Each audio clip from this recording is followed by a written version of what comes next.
Alors, je voudrais qu'on aborde maintenant, si ça vous convient, l'identité numérique, cette espèce d'hydre, hein, qui ressurgit régulièrement, qui est une forte tentation, on le comprend bien pour les gouvernements, parce que ça leur faciliterait la tâche, hein, de nous ficher tous, de nous suivre, donc une dérive, une dérive à la chinoise, hein, qui est bien commode Oui. dans le monde qui arrive.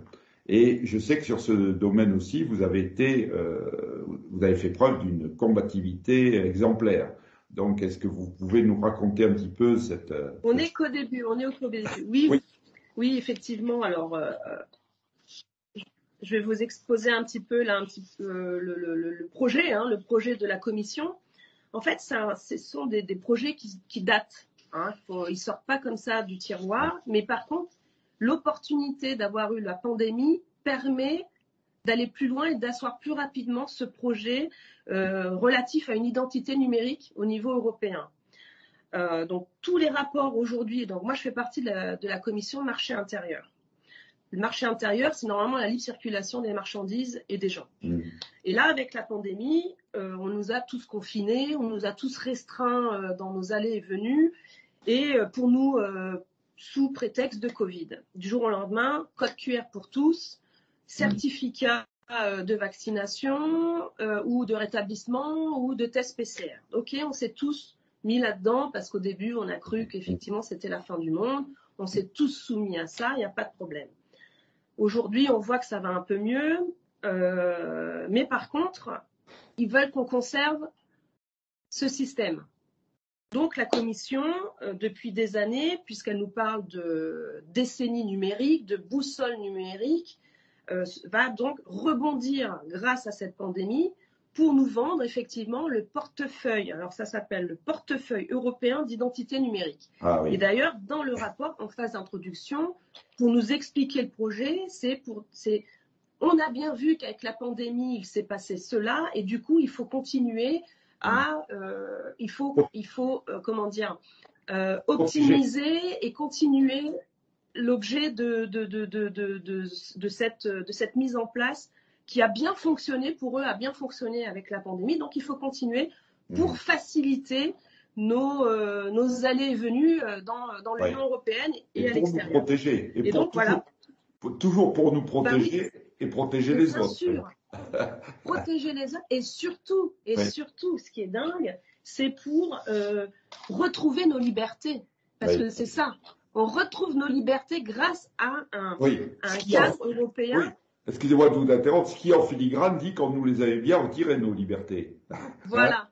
mais ce qui est génial, on les a bien retirées, mais là, on nous fait croire qu'on va les récupérer. Oui. Voilà. C'est ça qui est encore mieux. Et du coup, donc, on a ce rapport qui est en cours, de préparation. Alors nous, députés européens, on a un petit rôle là-dedans. On a juste, il faut que vous informez qu'il se trame effectivement la mise en place de ce portefeuille européen d'identité numérique, qu'ils ont déjà projeté un coût de 31 millions d'euros pour sa mise en place, que la période de mise en place de ce portefeuille, ça va de 2022 à 2027. Donc ils savaient qu'ils allaient le mettre bien en place à partir de cette année. Et en fait, qu'est-ce qu'il dit? C'est quoi le contenu? Donc en fait, ça va être la fourniture d'une attestation électronique d'attributs personnels valable au niveau européen, dans un format donné. La nouveauté dans ce portefeuille, c'est que c'est mise en place par voie de règlement. Le règlement, ce qui veut dire que c'est obligatoire et ça va s'appliquer à tous les États membres. Alors qu'avant, alors qu'on touche quand même la vie de tous les jours des concitoyens. Normalement, ce type d'obligation devrait relever de l'État membre, de chaque État membre, par voie de directive. Or là, il l'impose, c'est obligatoire. Ça, c'est quand même intéressant de le souligner, parce qu'on voit très bien la détermination de la Commission pour la mise en place de ce portefeuille. Un portefeuille, on nous dit, ça va être un portefeuille où dedans, on va pouvoir mettre notre permis de conduire, nos diplômes, notre carte bancaire, le certificat Covid, notre dossier médical, nos ordonnances. Donc moi, j'ai dit la dernière fois au rapporteur, je dis, moi, franchement, le dossier médical, avec, on le sait tous, la protection de nos données qui aujourd'hui est remise en question, ça pose question et ça pose problème. Bon, lui m'a répondu, mais c'est génial, je vais pouvoir utiliser mon ordonnance d'un pays à un autre. Moi, je pense que c'est vraiment dangereux dans la mesure où l'on sait en plus que toutes nos données, moi je veux bien, hein, on l'a bien vu en France, nos données personnelles sont gérées par Microsoft, par exemple. Microsoft, voilà, exactement. Okay.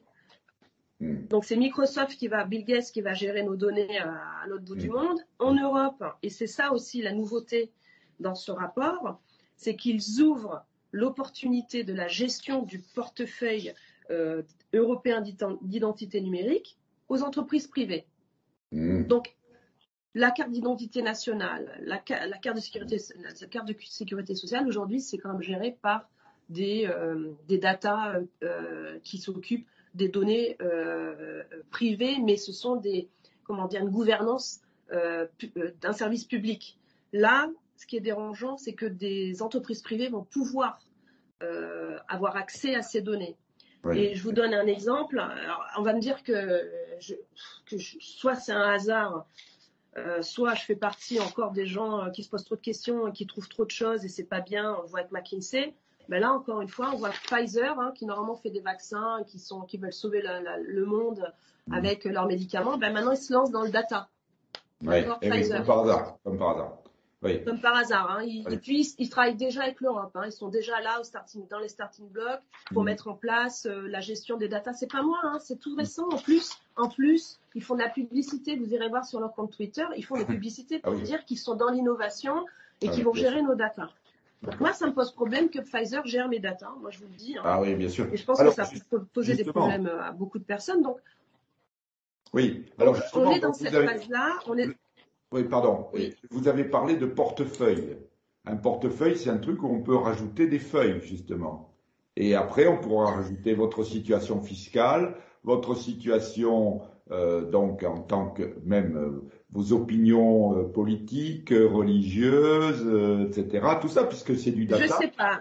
Là, j'irai pas encore dans cette voie-là. Non, pour l'instant, c'est que, en fait, ils disent que ce sont que des documents d'identité nationale, entre guillemets. Vous voyez, donc ça reste basique, ça reste la carte nationale, le permis, peut-être la carte de vote. Voilà, ça reste quand même des données, voilà, qui sont issues des données nationales. Mais ça rentre dans le portefeuille d'identité numérique pour faciliter effectivement l'accès à d'autres États membres. Et ils disent aussi que chaque citoyen n'est pas obligé de mettre dans ce portefeuille certains documents. Il reste un choix.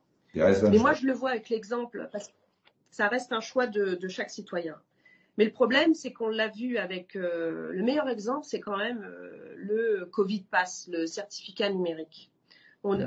Moi, honnêtement, si je peux ne pas l'utiliser, je ne l'utilise pas. Mais on le voit bien aujourd'hui, on nous l'impose ici pour entrer au Parlement, donc je suis obligée de l'avoir. On nous l'a imposé pour les restaurants, et j'espère que c'est définitivement terminé, mais on va nous l'imposer pour prendre l'avion, pour prendre les transports en commun. Vous voyez, là, ils ont suspendu, moi je parle d'une suspension, parce que quand on voit ce qu'il se passe ici, il faut à chaque fois, et c'est pour ça que c'est intéressant, c'est peut-être pour ça aussi que les gens s'intéressent à mes activités, parce qu'en fait, il y a vraiment une connexion entre ce qui se passe à Bruxelles et ce qui se passe en France. Tout est lié. Il n'y a pas, quand M. Macron vous dit on suspend le pass sanitaire, alors tout le monde se dit ouais voilà, enfin c'est terminé. Non, attention, c'est pas terminé, parce qu'en même temps, c'est suspendu, et en même temps, la Commission a demandé, parce que normalement le Covid passe, là, ce certificat vert numérique, hein, j'ai encore les positions de vote de tous les partis politiques, c'était donc en juin 2021, aurait dû se terminer là en juin 2022. D'accord ? Ce certificat vert qui a été voté aurait dû, parce que c'est ça c'est la base qui a servi à chaque État membre pour ensuite mettre en place au niveau national le pass numérique. Ça a été voté donc l'année dernière, 2021, ça aurait dû tomber là en juin 2022, ça aurait dû tomber. En plus, on voit que tout maintenant, tout est ouvert au niveau européen, tout le monde a suspendu, voire levé définitivement ces mesures restrictives de nos libertés. Mais en même temps, la Commission a sorti Commission et Conseil de l'Union européenne, qui est donc présidé par Macron. Hein, donc au niveau national, il dit qu'il suspend, et au niveau européen, il nous annonce qu'il faut prolonger ce certificat jusqu'en juin 2023. Vous voyez un petit peu? Oui. Vous voyez le double discours? Et ça a été validé la semaine dernière par le Conseil aussi qui l'a validé. Donc maintenant, cette prorogation du certificat vert numérique va être mise au vote au Parlement. Donc il faut être très attentif parce que ça va être voté là bientôt. Il faudra voir qui va se positionner. Parce que moi, les LR, la plupart ont voté pour. Ont voté ça, oui, bien sûr. Oui. En juin 2021, ils ont voté pour. Hein. À part M. Bellamy qui s'était abstenu, mais tout le monde avait voté pour. Donc, vous voyez, ça aussi, c'est important de le savoir parce qu'au niveau européen, ils ont une posture et au niveau national, ils en ont une autre. Bien sûr, mais ça, c'est Et donc, c'est pour ça que je vous dis, ça malheureusement, on le voit sur d'autres dossiers. Donc, c'est important, voilà, je le rappelle parce que le certificat Covid, c'est l'exemple type et qui va être mis en place en premier dans cette identité numérique. Donc, voilà, tout est lié effectivement. Après, si je vais aller plus loin, hein, mais ça va vous faire peur. Hein. Oui. Et ce qui est génial, et ça il faut le dire, c'est ce qui est bien, c'est que tout est public, tout est accessible sur le site de la Commission. Donc je n'invente rien. Alors là, il n'y a pas. Tout est accessible. Il faut juste. Oui. Il y a de la transparence là pour le coup. Pour le coup, il y a la transparence. Par contre, après, ça demande un petit peu de recherche et de patience parce que c'est vrai que c'est compliqué. En plus, souvent, malheureusement, les textes sont en anglais. Mais vous voyez, par exemple, vous allez voir sur le site de la Commission. Donc, en parallèle de tout ce dont nous avons parlé, hein, donc la prorogation du certificat vert numérique, la mise en place d'un portefeuille relatif à une identité numérique, on a en même temps un espace européen des données de santé qui est en train d'être mis en place. Ah oui, d'accord. 2019-2025. Oui, donc, vous avez tout qui est écrit, tous les projets, les infrastructures, etc. Et vous avez en parallèle le service électronique des santé transfrontalières. Donc, c'est en train d'être mis en place aussi. Donc, voilà, tout ça, c'est à marche forcée et surtout à marche galopante. De cette mise en place d'un d'espace de santé au niveau européen avec une identité numérique qui, sous prétexte de faciliter les choses, et pourquoi pas, mais il faut que ça soit un choix du citoyen. Ben bien sûr. Voilà. On participe tous à des associations ou à des actions qui permettent de faire partie d'un groupe, mais c'est par choix. Par choix, avec ce groupe, on va partager nos données pour faciliter nos échanges, que ce soit à l'intérieur de la France, enfin ou d'autres, parce qu'on participe tous à des actions, quelquefois internationales. Bon là, mais c'est par choix, tandis que là, ça sera quelque chose qui nous sera imposé. Et imposé. Et voilà. C'est vrai qu'après, vous l'avez dit tout à l'heure dans votre introduction, après, c'est une fois qu'on est rentré dans ce système. D'accord. On le voit avec le certificat Covid. Et c'est le meilleur exemple. On nous désactive si on n'est pas dans les clous. Et moi, c'est ça la peur que j'ai. C'est qu'à un moment donné, on nous désactive de la société parce qu'on n'est pas rentré dans leurs clous. D'accord. Et il y a un autre exemple. Vous voyez, je vais prendre l'exemple du certificat de rétablissement. Aujourd'hui, du jour au lendemain, M. Véran a décidé que c'était plus 6 mois, mais 4 mois. 4 mois, c'est ça. Okay. Donc, 4 mois. En Belgique, au Luxembourg, c'est 6 mois. En Suisse, c'est 12 mois. Je crois qu'en Suède, c'est 9 mois. À vérifier. Je ne suis pas sûre. En tout cas, chaque État membre a mis en place un certificat de rétablissement différent. Au niveau européen, ils souhaitent que ça soit 6 mois.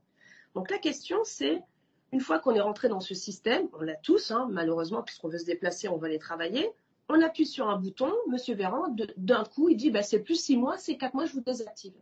Et c'est ça la crainte que j'ai. C'est-à-dire qu'on nous fait croire qu'on est dans un régime démocratique, mais moi, là, pour preuve, pour moi, quand on tombe dans un régime autocratique, Quand on a un gouvernement qui décide comme ça, sur un coin de la table, de 6 mois, je passe à 4 mois, je désactive ton pass, c'est ça le danger. Oui, puis c'est totalement arbitraire. C'est pour ça que je reviens arbitraire. là-dessus, parce que Oui, c'est totalement arbitraire. Parce qu'on l'a posé des questions. Est-ce qu'il y a des études? Est-ce qu'il y a un conseil scientifique qui a proposé et qui a des preuves tangibles qu'un certificat d'établissement vaut mieux l'avoir 6 mois, 7 mois, 4 mois? On n'en sait rien. Et c'est ça aussi comment dire, l'interrogation. Parce que ce modèle, il existe déjà. Hein, on active, on désactive un pass. C'est le modèle chinois. Le contrat social, le crédit social. Donc on a déjà un exemple là-bas. On voit ce qui se passe là-bas. Les gens, pour accéder à des magasins, ils doivent avoir des points. Des gens, pour pouvoir voyager, ils doivent, pareil, rentrer dans un cadre où ils ne peuvent pas voyager. Pour ça, je ne l'invente pas, ça existe. Non, bien sûr. Donc, moi, la crainte, c'est que ce modèle soit un peu copié et qu'on subisse effectivement ces activations comme désactivations arbitraire, sous prétexte d'une volonté politique. Vous voyez, c'est ça. Je pense que c'est pour ça que les gens s'interrogent et maintenant ont compris quand même. Et c'est grâce aussi à des médias comme les vôtres où on a une liberté d'expression et d'interrogation qui ouvre les yeux aux gens.